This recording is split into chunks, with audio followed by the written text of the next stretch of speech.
warahmatullahi wabarakatuh.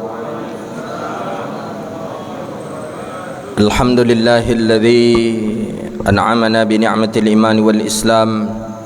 Wassalatu wassalamu ala asyrafil anam sayyidina wa nabiyyina wa habibina wa syafi'ina wa qurrati a'yunina wa maulana Muhammadun sallallahu alaihi wasallam. Subhanaka la ilma lana illa ma 'allamtana innaka antal alimul hakim. Rabbi yassir wa la tu'assir ya Rabbi tammim bi khair. Allahumma faqihna fid din wa 'allimna at-ta'wil wahdina ila siratikal mustaqim. Allahumma salli ala sayyidina Muhammadin al-Fatih lima ughliqa wal khatim lima sabaqa nasiril haqqi bil haqqi wal hadi ila siratikal mustaqim. Sallallahu alaihi wa ala alihi wa sahbihi haqqa qadrihi wa miqdarihi al-'azim. Allahumma faqihna fid din wa 'allimna at-ta'wil wahdina ila siratikal mustaqim. Puja dan puji syukur kita kepada Allah. Alhamdulillah, di waktu yang mulia ini Allah izinkan kita bisa duduk di rumah Allah ini melaksanakan kegiatan pengajian kita majlis ilmu kitab Bidayatul Hidayah. Kita bermohon kepada Allah, mudah-mudahan yang kita lakukan hari ini diterima oleh Allah Subhanahu wa taala dan diberi pahala dengan pahala yang berlipat ganda hendaknya. Amin ya rabbal alamin. Salawat dan salam ke Nabi yang agung, Nabi yang mulia, Sayyidina Rasulullah Muhammadun sallallahu alaihi wasallam. Allahumma salli wa sallim ala Sayyidina Muhammadin wa ala alihi wa sahbihi ajma'in. Salawatu Rabbi wa salamuhu alaika ya Sayyidi ya Rasulullah. Hadirin yang dirahmati Allah, lanjutan kajian kita terakhir kemarin adalah menjauhkan diri yang keenam daripada melaknat. Tak boleh kita melaknat hewan, walaupun hewan tadi hewan yang tidak boleh dimuliakan seperti anjing. Tak boleh kita melaknat anjing apapun itu jenis hewannya. Kucing apalagi tak boleh. Dan tak boleh pula kita melaknat manusia. Kemudian terakhir tak boleh pula kita melaknat makanan. Jadi tak boleh kita mencaci makanan. Makanan ni tak enak atau makanan rasa racun atau apa segala macam lah. Tak boleh. Ketika kita ingin ambil, ketika kita tak suka tinggalkan. Jangan mencacinya. Maka kata Rasulullah sallallahu alaihi wasallam, "Idza ishtaha syai'an akalahu wa ila tarakah." Ketika seseorang menyukai makanan itu, makan. Kalau tidak, maka tinggalkan makanan itu. Jangan sampai kita caci. Tak boleh. Kita hina makanan itu, tak boleh. Ah, tak enak, apa rasa kata kita. Atau kita mencacinya, ah, asin kali. Jangan. Atau apa rasa racun. Ada orang kita bilang rasa racun kata. Ada bilang rasa neraka kata. Macam dah pernah pula masuk neraka ni. Dia bilang pula makanan tu rasa neraka kata ni. Ini tak boleh. Tak boleh kita mencaci makanan. Itu hadis yang terakhir kemarin, pembahasan yang kita bahas. Jadi kalau kita ingin ambil, kalau kita tak suka tinggalkan, selesai masalah. Jangan sampai mencaci. Dengan apapun macam itu juga. Dengan seseorang ya, atau kita memilih seorang perempuan untuk dijadikan isteri kita. Ketika awak niyo, ya udah nikahi. Khidbah dia, nikahi, dah selesai. Ketika kita tak suka dengan dia, dah tinggalkan. Tinggalkan, ya sampaikan saja baik-baik. Mohon maaf, saya belum bisa bersama engkau. Dah selesai, kita tidak jodoh lah. Jangan sampai meninggalkan kalimat yang tak elok. Tak jadi dan suka je kau dah. Rupanya kau cukup lah kan. Rupa kau hitam berkoraknya kan. Atau kerana kita marah ke dia, rupanya kau ni orangnya munafik, begini-begini. Jangan. Ketika kita ingin, nikahi dia. Ketika kita tak ingin, dah jangan kita nikahi. Dalam bab masalah pernikahan begitu juga. Ketika ada masalah, kita tak suka dengan dia, ceraikan. Ketika kita tidak ada dengan dia, dah ceraikan, selesai. Jangan meninggalkan kalimat-kalimat yang tak elok pula kita dalam hal perceraian. Itu dia. Jadi ketika nak elok, dah saya tinggalkan, saya cerai engkau, dah saya tolak engkau, dah selesai dia. Jangan sampai kau modeko dan teraikan kau. Jangan, semakin parah nanti. Itu pembahasan kita yang kemarin. Qala al-Imam Hujjatul Islam Abi Hamid al-Ghazali rahimahullahu ta'ala, as-sabi' ad-du'a'u 'alal khalqi fahfadh lisanaka 'anid du'a'i 'ala ahadin min khalqillahi ta'ala wa in zalamaka faqul ala amrihi ila Allah faqul imrihi ila Allah. Apa kata Imam Al-Ghazali rahimahullahu ta'ala?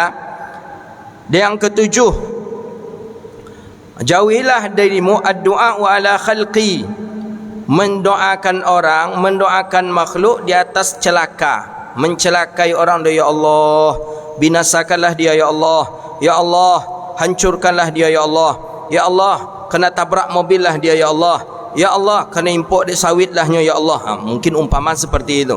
Kita emosi menengok tukang panen kita.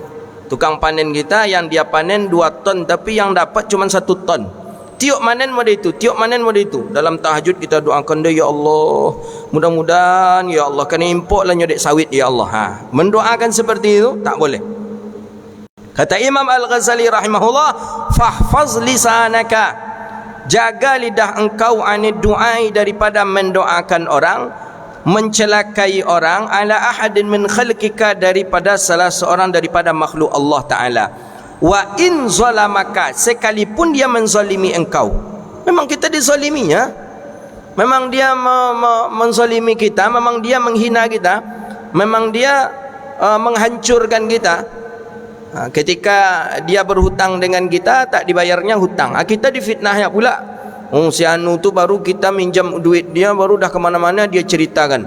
Padahal kita sering juga minjamkan duit dia, kata dia. Padahal kita tak pernah minjam duit ke dia.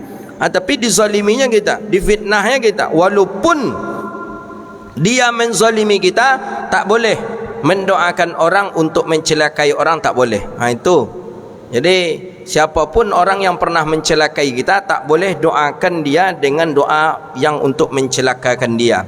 Fawadi amri fakuli, maka serahkanlah urusan itu kepada Allah, biarlah Allah yang membalasnya. Begitu saja. Orang ada menzalimi, doakan, solat hajat kan, baca Yasin 41 ke cik kawan ke gitu kan, atau solat hajat kan ni kan. Tak cukup Allah yang membalas. Orang zalim Allah yang membalas, tak usah kita doakan ni. Fafil hadis, sebagaimana di dalam hadis Nabi Yunus sallallahu alaihi wasallam, innal mazlum la yad'u ala zalimihi, sesungguhnya orang yang terzalimi berdoa dia kepada Allah di atas orang yang menzaliminya, mencelakakan, didoakan, dikutuk orang yang menzaliminya, hatta sehingga diterima doanya tadi oleh Allah. Tapi ternyata zalimnya yang ia dapatkan lebih daripada dia zalimi kita. Jadi dia menzalimi kita mungkin sekedar-sekedar saja, tapi gara-gara doa kita itu Allah lebih menzalimi dia. Kan tak berimbang jadinya. Tak berimbang, dia lebih zalim gara-gara doa kita. Thumma yabqa lizalim, kemudian tinggallah daripada kezaliman, kelebihan daripada zalim itu pada dirinya, maka dia pun akan menuntut pada hari kiamat nanti. Aku menzaliminya cuman sampai batas itu, ternyata dia mendoakan aku dari atas kezalimannya, dan aku lebih terzalimi lagi. Tu hati-hati kita. Umpama mungkin orang menzalimi kita mungkin karena sampai batas kita, ya seperti umpamanya di ASN non-job lah, kan terzalimi kita itu. Umpama kita di non-jobkan orang karena kita difitnah, tapi kita mendoakan dia, ya Allah kurang ajar si anu tu ya Allah, aku ingin dia engkau zalimi pula ya Allah, sebagaimana dia menzalimi aku ya Allah, berilah dia ya Allah, kezalimkanlah dia ya Allah. Mungkin umpamanya rumahnya hancur, umpamanya hancurkanlah rumah dia ya Allah, ternyata kalau diseimbangkan dengan yang dia zalimi kita, tak seimbang. Lebih besar kezaliman dia lagi yang dia terima dibandingkan dengan kezaliman yang sudah dia lakukan untuk kita. Maka nanti dia di hari kiamat akan menuntut kepada Allah Subhanahu wa taala. Wa talu ba'dun nasu lisanuhu ala hujaj. Jadi betapa banyak manusia-manusia yang sudah mencaci hujaj. Hujaj ini kan termasuk pemimpin yang zalim ketika itu. Dengan lidahnya, maka hujaj pun mendapat suatu kehormatan nanti dengan orang-orang yang banyak menzalimi dia. Maka oleh kerana itu pemerintah yang jahat, penguasa yang jahat, nanti bisa dia akan tertolong oleh Allah dikarenakan sudah banyak betul orang yang mencacinya. Itu dia. Ya model-model kini kau pula lah kan. Di mana-mana aja cerita orang memburuk ninyo aja taruh kan. Duduk di siku mencerita ninyo aja, duduk di siku orang menceritakan dia juga. Dia nanti akan mendapatkan keseimbangan. Dia sudah zalim, tapi karena kita menghina dia dapat pertolongan nanti. Jadi kalau gitu macam mana Ustaz? Antok ajalah wa'ala. Kalau pakai manhajnya metodenya Imam Ghazali. Liman zalamahu, bagi orang yang menzalimi dia, tapi karena orang tadi sudah mencaci, menghina hujat, akhirnya hujat pun berbalas daripada kezalimannya. Jadi oleh karena itu, mendoakan orang dengan kesengsaraan, mendoakan orang dengan kehancuran, itu tidak dibolehkan dalam pandangan Islam. Dalam pandangan syariat kita tak boleh. Ya, tak boleh. Bagaimana dengan orang kafir? Ya, kalau orang kafir memang jelas dia dalam doa Nabi SAW kan jelas itu. Allahumma ansur man nasaraddin wa khuzul man khazalal muslimin wa ahlikil kufra wal munafikin. Allahumma dammir a'daika a'da'ad-din. Ya Allah, hancurkanlah musuh-musuh engkau dan musuh-musuh agama. Musuh-musuh engkau maksudnya musuh-musuh Allah dan musuh-musuh agama. Itu yang kita mohonkan kepada Allah Subhanahu wa taala. As-samin, yang kedelapan. Yang kedelapan yang mesti harus kita jauhi daripada penyakit lidah, as-sukhriyah, al-mizahu was-sukhriyatu wal-istihza. Al-mizah, apa itu al-mizah? Al-mizah ini mizah, apa mizah ini ya? Mizah ini sama dengan berolok-olok, bukan. Olok-olok itu sukhriyah. Al-mizah ini bergurau. Al-mizah bergurau, sukhriyah berolok-olok, istihza menghina. Hati-hati itu. Bergurau dengan kawan kita, mengolok-olok kawan, istihza menghina, hati-hati. Ini Imam Ghazali mengingatkan kita betul ini. Jangan sampai kita bergurau itu sampai merendahkan orang. Jangan bergurau-gurau sampai menghina orang. Hati-hati, jangan. Awak bergorahnya tapi kawan terhina oleh kita. Mak si anu tu memang tinggi kan, macam tiang listrik kata gitu. Itu kan lah perginya kepada sukhriyahan, mengolok-olok, malah sampai pula ke istihza, menghina. Jadi ada tiga yang mesti harus dijauhi. Al-mizah, bergurau, sukhriyah, mengolok-olok, istihza, menghina. Hati-hati tu, hati-hati betul itu. Mak si anu tu godang tebadan itu kan, macam durum togak kata ni. Maksudnya orang tu gopuknya macam durum, macam drum. Drum itu antum tengok drum yang isi air itu, kan luar biasa itu besarnya itu. Itu yang kata ustaz saya, alis matanya bak elang berlari, ramping pinggulnya bak durum berdiri, putih kulitnya bak arang kuali. Jadi ada perempuan tu kata dia, ditanyalah, engkau mau nak saya ajar jodoh ni? Kalau engkau mau saya kenalkan. Seperti apa ciri-cirinya? Kata orang ni bertanya kepada temannya tadi, disebutlah ciri-ciri perempuan tu. Alis matanya bak elang berlari. Mau dia apa elang berlari? Mau dia apa elang berlari? Ramping pinggulnya bak durum berdiri. Mau dia apa durum berdiri? Godang. Ramping pinggulnya bak durum berdiri, putih kulitnya bak arang kuali. Arang kuali putih atau hitam? Hitam berarti. Jadi terjemahnya alanyo hitam gopuk pula leh. Itulah tu. Jadi kata kawan, kalau model itu ciri-cirinya ya dia nio dah katanya. Lah tak bayang dia. Putih kulit bak arang kuali, ramping pinggul bak durum berdiri. Oh tu penghinaan itu. Jadi al-mizah, hati-hati. Al-mizah bergurau, sukhriyah berolok-olok, istihza menghina. Jangan sampai kita bergurau tapi kita menghina orang. Ini banyak kadang lidah kita yang terpeleset dalam masalah ini, banyak sekali. Banyak. Si anu, kenal tak dengan si anu? Si anu yang mana? Masa engkau nak kenal, kan tetangga engkau nak kenal si anu. Siapa tu? Si anu tengkak tu kan. Si anu tengkak itu kan sudah sampai kepada istihza ini, menghina. Sebut aja lah nama.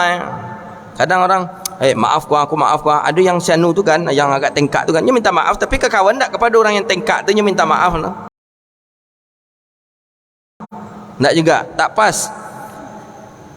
Mizah, bergurau.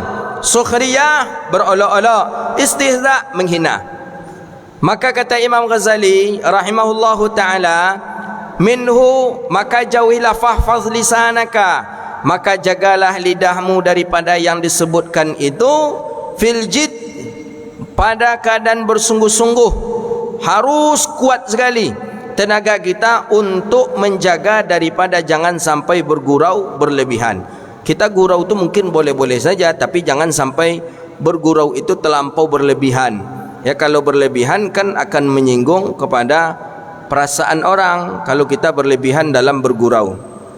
Silakan saja, tak apa-apa, tapi jangan sampai mizah kita itu daripada mizah bergurau-gurau. Apalagi kalau bergurau itu sudah menyangkut kepada permasalahan agama, itu tak boleh. Apa contohnya? Itulah katanya, si anu tu memang baunya harum, mungkin keluar dari surga mungkin. Atau si anu tu parah baunya, duduk di sampingnya parah bau, ini keluar dari neraka tu. Kan mengelek, apa namanya, berolok-olok, tapi masalah yang dia olok masalah agama, itu yang tak dibolehkan. Mak paja tu putih kan mukanya, pucik mukanya, habis wuduk taruh aja tu maka pucik macam tu. Itu kepada penghinaan kita, tak boleh. Fa innahu yariqul ma'u wajah. Orang yang mengolok-olok, orang yang menghina, itu suatu saat nanti dia akan dilemparkan seperti, maka sesungguhnya orang memercikkan air kepada wajahnya. Jadi kalau awak menghina orang, itu kita sama dengan memercikkan air kepada wajah kita. Ya, kalau ke wajah kita memercikkan air, suatu saat nanti kita akan terkena oleh air itu. Maka hati-hati sekali kita, jangan sampai terjadi kepada diri kita.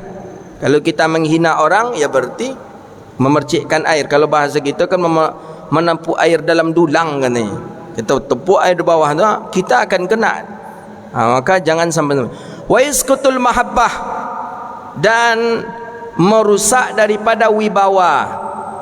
Orang yang sering dia bergurau-gurau, sering dia mengolok-olok, sering dia mencemoohkan orang, itu akan merusak wibawanya, merusak hibahnya. Hibah ini mahabbah, mahabbatan, itu adalah wibawa. Jangan.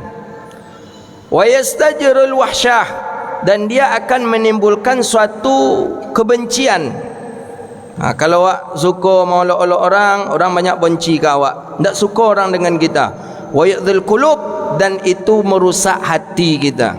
Hati awak rusak, hati orang pun rusak. Orang nak duduk jawab dah, nak duduk orang dengan kita, tak mau orang berkawan dengan kita. Kalau kita suka mencemoohkan orang, mengolok-olokkan orang, orang tak suka teman dengan kita.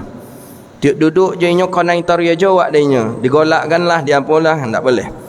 Fahuwa mabda'u lil jaj, itu permulaan daripada berkelahi dan berbantah. Jadi permulaan kita akan berkelahi dengan orang tu awalnya pasti karena cemooh. Itu umumnya seperti itu. Orang-orang banyak berkelahi, orang-orang banyak silaturahmi putus, itu karena cemooh, karena ejek mengejek. Dari situ dia permulaan. Wa yaqrisul haqdu fil qulub, dan itu menanamkan rasa dendam di dalam hati. Rusak hati kita. Duduk je nya kena cemooh je awak tari. Paje tu malir kawannya nya. Wa angko apa mah saku ang bajait. Faham tak antum saku bajait? Saku bajait tu maksudnya ciki. Wa angko jagung mah nya, tak boleh. Fala tamazih, maka jangan kalian berolok-olok. Maka jika kalian berolok-olok, kata Imam Ghazali, maka jangan kalian untuk menjawabnya. Jadi kalau awak diolok-olok oleh kawan awak, diam saja, jangan berbalas, jangan dibalas. kalau dibalas itu yang menyebabkan kita nanti akan berkelahi. Wa a'rid anhum, jangan duduk dari mereka, jauh daripada mereka. Kalau awak dihina-hina ya, tinggalkan mereka. Kalau kita dihina, dicaci, apalagi kalau sudah sampai kepada fisik, tinggalkan mereka. Tak boleh kita melayani dia, tak boleh, tinggalkan. Hatta yakhudu fil hadisi ghairi, sehingga dia menceritakan tentang yang lain lagi. Jadi kalau awak duduk je di situ, tambah semangatnya beko menceritakan awak, ancak awak payah je. Jadi kalau ada orang yang menghina-hina kita, mengolok-olok kita, mencimohkan kita, ancak payah je lah. Bekonya mengubah ceritanya. Kalau awak duduk di situ, dia selalu akan menyudutkan dan memojokkan kita. Wa kun minal ladzina idza marru bil lagwi marru kirama. Nah, sama seperti orang-orang yang apabila mereka lewat dengan sesuatu yang laga, sesuatu yang kosong, kemudian lewat pula berlalulah dengannya suatu kemuliaan. Jadi kalau kita duduk di situ, dia akan menceritakan yang buruk-buruk. Kalau kita duduk di sana, dia akan menghina-hina kita, maka lebih elok kita tinggalkan saja.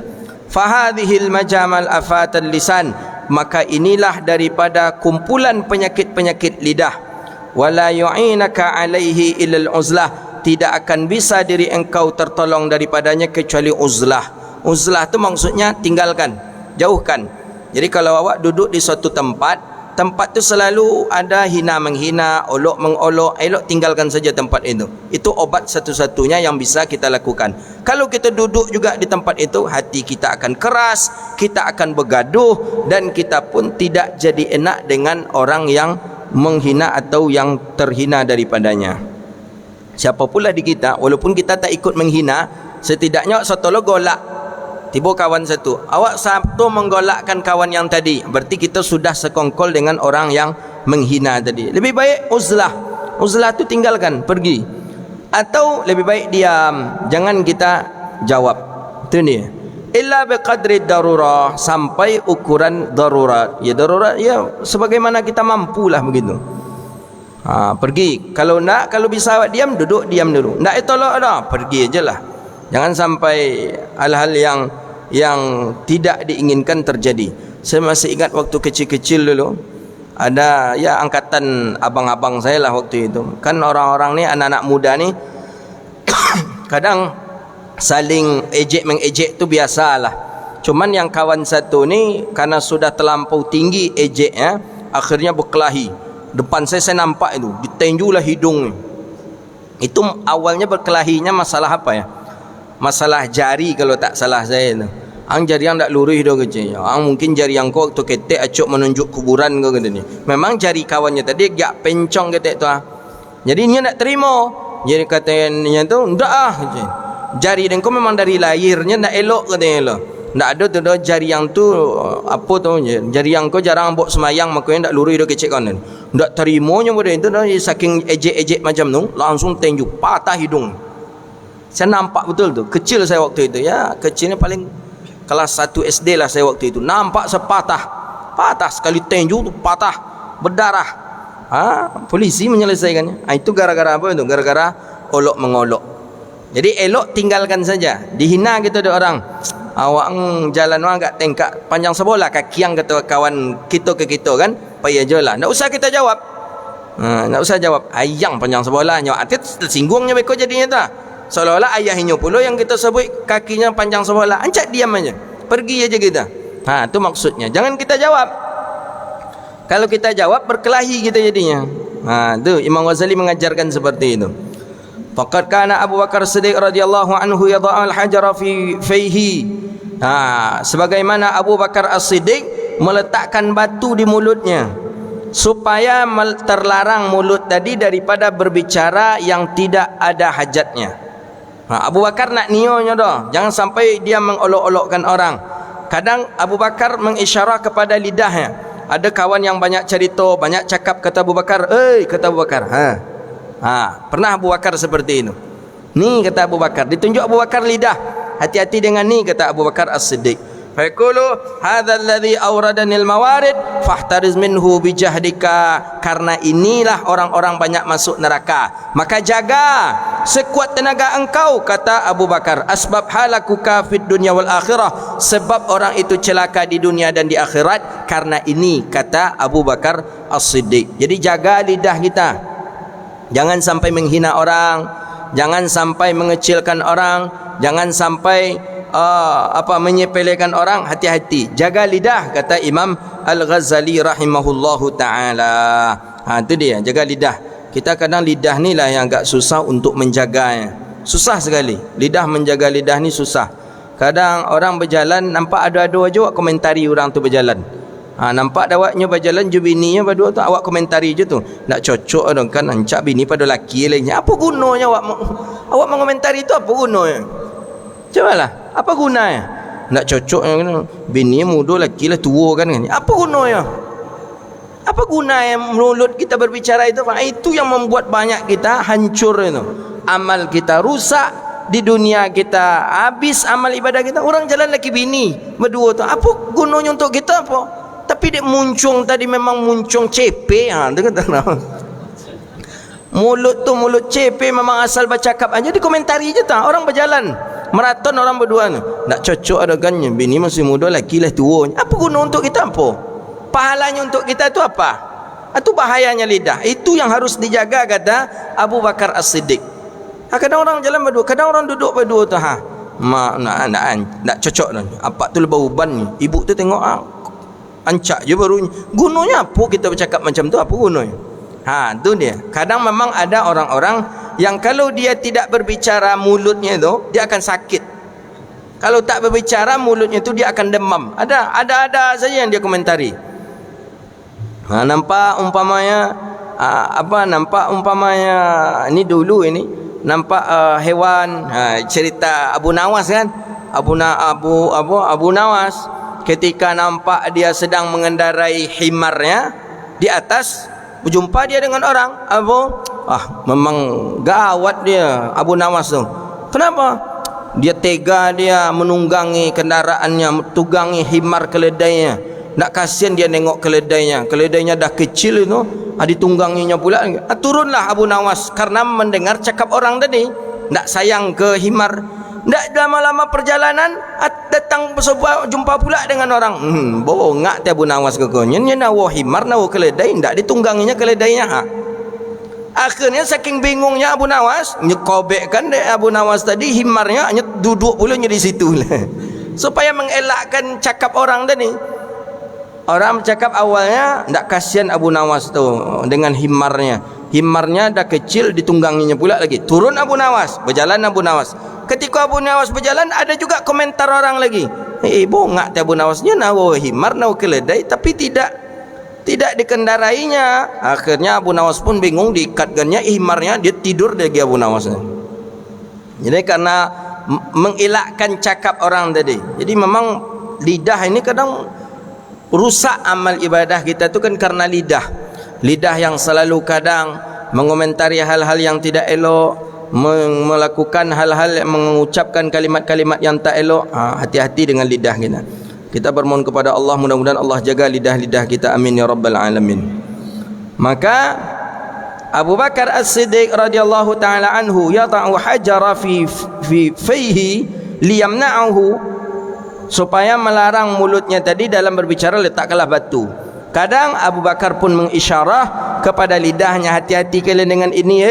Inilah nanti yang akan banyak memasuk kalian ke dalam neraka Allah Subhanahu wa taala. Habis masalah dosa daripada dosa lidah. Jadi dosa lidah ada 8. Pertama apa kemarin? Yang 8 itu. Pertama, jaga lidahmu daripada dusta. Dia ada 8. Kemudian yang kedua, jaga lidahmu dari berjanji, mengingkari janji. Ketiga, jaga lidahmu daripada ghibah. Keempat, jaga lidahmu daripada berdebat, berdebat-debat. Yang kelima, jaga lidahmu daripada Yang kelima, jaga lidahmu daripada. Yang keempat berdebat. Yang kelima apa?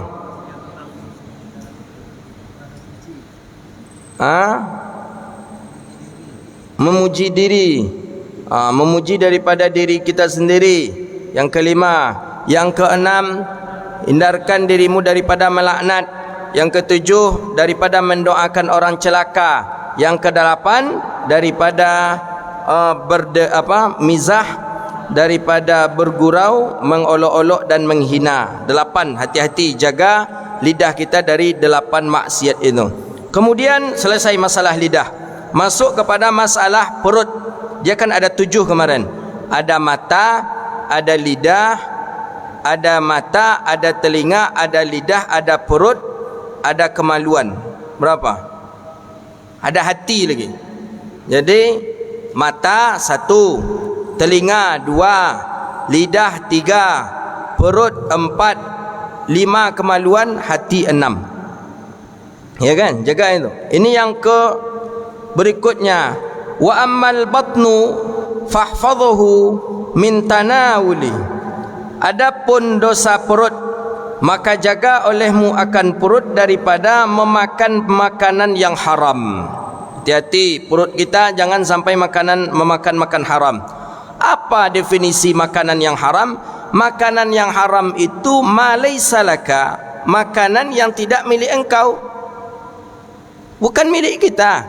Itu makanan haram, punya orang. Imma bitariqin kasbin, adapun daripada jalan memaksa, atau dengan cara merampas, atau dengan cara mencuri, atau dengan cara menipu, maka hukumnya sama, haram. Kita menipu orang atau jual beli, kita tipu orang, itu jadi perkara yang haram. Apa contoh menipu? Ya seperti contohnya barang tu bagus di luarnya saja, di dalamnya busuk. Kita tahu buah tu buah busuk, kita jual ke orang tanpa memberitahu kepada orang. Yang kita sampaikan ke orang, ni bagus buahnya ni, belilah. Macam duku lah. Duku tu kan kalau tak pandai membeli duku tu gawat, kita bisa terkecoh kita, karena di dalamnya busuk, di luarnya bagus. Ada kadang di luarnya bagus, di luarnya busuk, di dalamnya bagus. Tapi umumnya kalau sudah di luarnya busuk, di dalamnya busuk juga itu. Maka jagalah perutmu daripada memakan yang haram. Hati-hati jaga perut dari yang haram. Wasyubahat, dan jaga perut daripada yang syubhat. Syubhat ini yang tak jelas halal haramnya. Maka di dalam hadis Nabi, yang halal itu jelas, yang haram itu jelas. Al halalu bayyinun wa innal haramu bayyinun. Yang halal itu jelas, yang haram itu jelas, dan yang samar-samar daripada keduanya itu syubhat. Jadi syubhat itu yang tak jelas hukumnya halal haram, itu syubhat. Tinggalkan, jauhi diri kita daripada yang syubhat. Memang syubhat ini ulama ada mengatakan hukumnya haram, ada juga mengatakan syubhat yang tidak sampai kepada haram, maksudnya yang agak jelas dia sedikit, maka itu dibolehkan. Tapi ulama lebih banyak pendapat bahawa syubhat itu pun dikategorikan kepada yang haram. Wa haris ala talabil halal, dan hendaklah engkau bersemangat dalam mencari yang halal. Dalam mencari yang halal bersemangatlah kita. Banyak-banyak cari yang halal. Talabul halal faridatun ala kulli muslim, sebagaimana hadis di dalam hadis riwayat Abdullah bin Mas'ud. Jadi mencari yang halal itu diwajibkan di atas setiap muslim. Wajib. Jangan sampai kita tidak mencari yang halal. Cari yang halal, tinggalkan yang haram. Fa idza wajadtahu fahris ala an taqsira min. Apabila kita menjumpai daripada yang halal, maka hendaklah kita mesti menjaga diri kita, an taqtasira minhu ala maduna, maka hendaklah kita mencarinya, hendaklah kita menguranginya sedikit di atas sesuatu selain daripada kita sampai kepada tahap kenyang. Jadi kenyang dengan yang halal pun tak dibolehkan. Ini madrasahnya Imam Ghazali ni. Jelas barang tu halal, jangan terlampau kenyang, kurangi sedikit.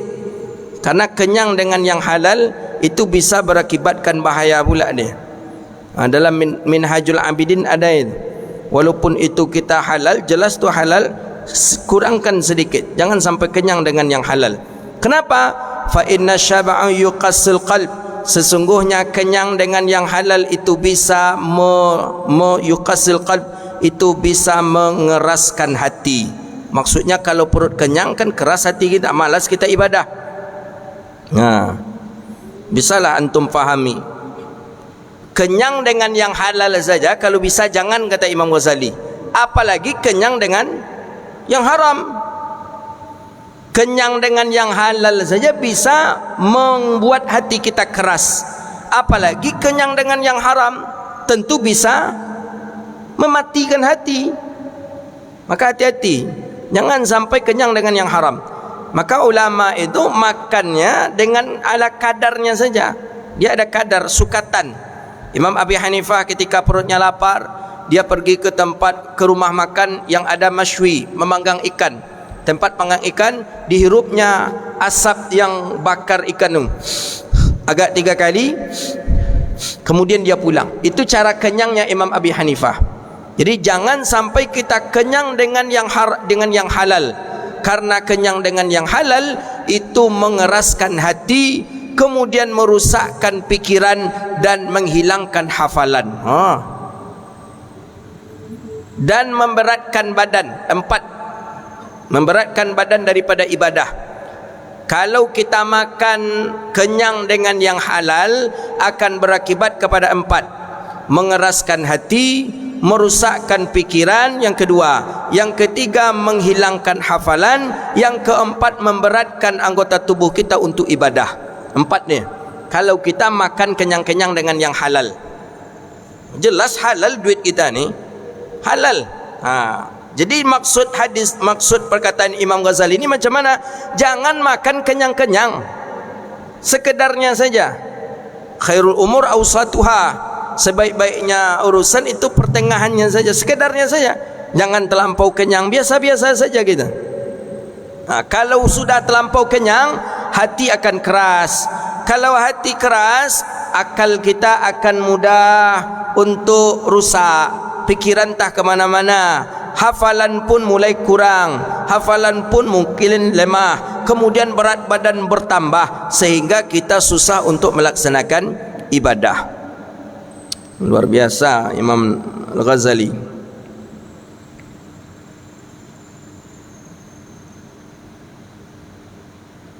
Jadi hati-hati, jangan sampai terlampau kita daripada kenyang tadi. Batnil mumtila, orang yang perutnya kenyang, maka biasanya orang tadi akan mewarisi penyakit lupa. Orang yang mewarisi penyakit lupa, maka dikhawatirkan dia akan su'ul khatimah. Maka hati-hati kita, jangan sampai banyak makan. Banyak makan akan mewarisi lupa. Ya, untuk banyak makan banyak minum. Banyak minum banyak dahak. Dahak balgham, itu kata dalam kitab Ta'limut Ta'lim. Banyak dahak yang membuat kita pelupa tu dahak. Lendir-lendir di tubuh itu membuat kita pelupa. Makanya dianjurkan kita untuk memakan kismis. Kismis itu, ya kismis kan di kita kan. Kalau bahasa Arabnya apa? Anggur, dia anggur yang dikeringkan itu apa? Lupa saya. Dianjurkan dalam setiap hari kita makan 21 kali. Makan 21 kali. Itu untuk apa itu? Untuk mengurangkan lendir, menghilangkan lendir-lendir yang ada di tubuh kita. Dianjurkan kita makan itu 21 kali. Itu salah satu untuk menguatkan hafalan. Di antaranya untuk menguatkan hafalan lagi, siwak. Bersiwak kita. Siwak itu termasuk mengurangkan lendir di tubuh kita, menguatkan hafalan. Menguatkan hafalan, memakan kismis, kemudian sering bersiwak-siwak, menggosok gigi kita. Dengan perut kenyang, seseorang akan lupa. Orang yang lupa dikhawatirkan dia su'ul khatimah, na'udzubillah. Kita apalagi dengan setelah sapi kurban, parik konyang taruh aja. Jadi orang yang perutnya kenyang dengan yang halal, yuqasil qalb, akan membuat hatinya keras, wa yufsidu zihn, akan merusak daripada akalnya, wa yubtilul hifz, dan dia akan mengurangi hafalan, akan rusak hafalan, wa yathqilul a'dha, dan berat anggota daripada ibadah. Matulah mengantuk, untuk sembahyang tahajud berat, untuk duha berat, karena sudah mengantuk. Untuk ibadah, untuk mencari ibadah dan mengaji, menuntut ilmu, berat badan, berat rasanya untuk mengaji tadi, tak mau kita. Kemudian akan menguatkan syahwat. Syahwat ini daripada keinginan-keinginan. Kalaulah banyak makan yang halal, tentu pariklah konyang. Parik konyang, urek mato, lama ngantuk pula. Akhirnya nancik tu togak taruhnya. Syahwat berkeinginan terus. Akhirnya bagaimana? Wayansurul junudu syaitan. Kita pun membantu daripada tentara-tentara syaitan, menolong tentara-tentara syaitan. Maka kata Imam Ghazali, wasyama'u minal halal mabda'u kulli syarr. Sesungguhnya wasyama'u, dan bermula kenyang daripada yang halal, itu permulaan pada tiap-tiap kejahatan, kejelekan. Pokoknya kalau konyang pori awak, di situ mulai kejahatan itu. Matolah mengantuk, pasti lolok. Mengaji tinggal, salat jamaah tinggal, wirid tinggal. Fakaifa minal haram, bagaimana kalau seandainya perut kita itu kenyang daripada yang haram? Kenyang daripada yang halal saja, hati keras dibuatnya, akal kita rusak dibuatnya, hafalan kita hilang dibuatnya, badan kita malas untuk ibadah dan menuntut ilmu, syahwat kita naik, dan kita pun membantu syaitan. Itu memakan yang halal, apalagi memakan makanan yang haram. Maka hendaklah seseorang untuk menjauhi dirinya daripada makan makanan yang haram. Hadza wabillahi at-taufiq. Sampai situ pengajian kita. InsyaAllah pekan yang akan datang akan kita bahas kembali lanjutan daripada maksiat perut. Jadi 2 hari ini yang kita kaji. Pertama, maksiat daripada lidah ada yang ke-8, yaitu bergurau, senda gurau, dan berolok-olok dan menghina. Jaga lidah kita jangan sampai mengolok-olok orang, jangan sampai menghina orang, dan jangan sampai mengecilkan orang. Karena orang yang kita hina, orang yang kita caci, suatu saat nanti bisa yang kita hina itu akan berbalik kepada kita, yang kita caci itu bisa akan berbalik kepada kita. Kemudian jagalah perut kita daripada memakan makanan yang haram, daripada memakan makanan syubhat, dan ambillah memakan makanan yang halal. Makanlah makanan yang halal.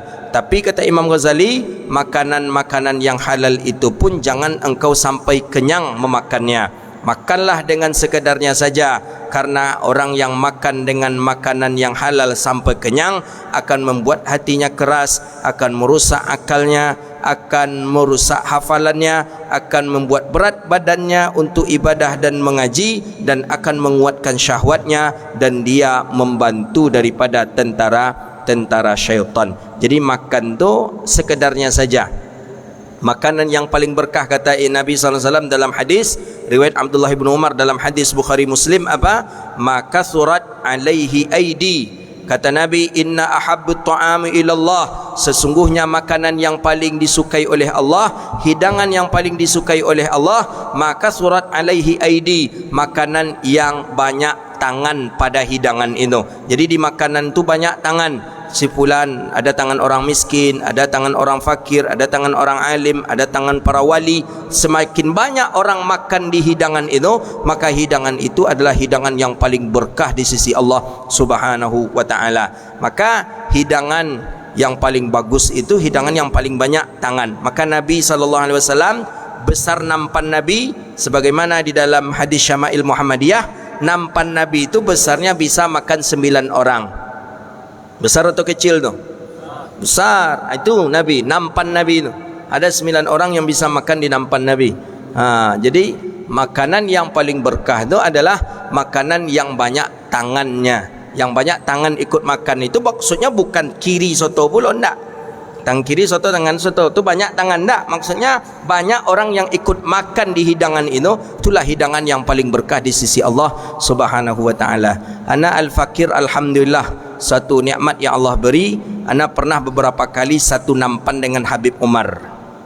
Habib Umar ibn Hafidh pernah beberapa kali waktu beliau ke Kairo. Beliau sering kali ke Kairo. Habib Umar hafizahullah sering kali ke Kairo dari Hadramaut Tarim. Beliau datang ke Kairo dan di Kaironya lama, kadang 3 bulan, kadang 2 bulan. Beliau di Kairo dan alhamdulillah ana al-fakir, Allah beri nikmat, pernah beberapa kali satu nampan dengan beliau, alhamdulillah. Dan pernah juga beliau meletakkan hidangan itu di tangan ana. Jadi beliau ambil, beliau letakkan di tangan ana dan ana suap. Dan alhamdulillah banyak keberkahan yang ana dapat ketika itu bermajlis dengan beliau. Ada kalau tak salah ana dapat juga itu hidangan daging yang beliau suapkan ke kami masing-masing, termasuk saya al-fakir ketika itu di Mesir dengan Habib Umar, alhamdulillah. Jadi makanan yang paling mulia itu makanan yang banyak tangan. Jadi jangan kita mansur aja, makan surang aja, jangan. Ajak kawan kita, ajak kawan makan. Makanya Nabi, jarang kita membaca hadis, boleh dikatakan belum pernah kita menjumpai hadis Nabi itu makan dengan satu piring sendiri saja. Jarang sekali. Nabi tetap makan bersama orang lain.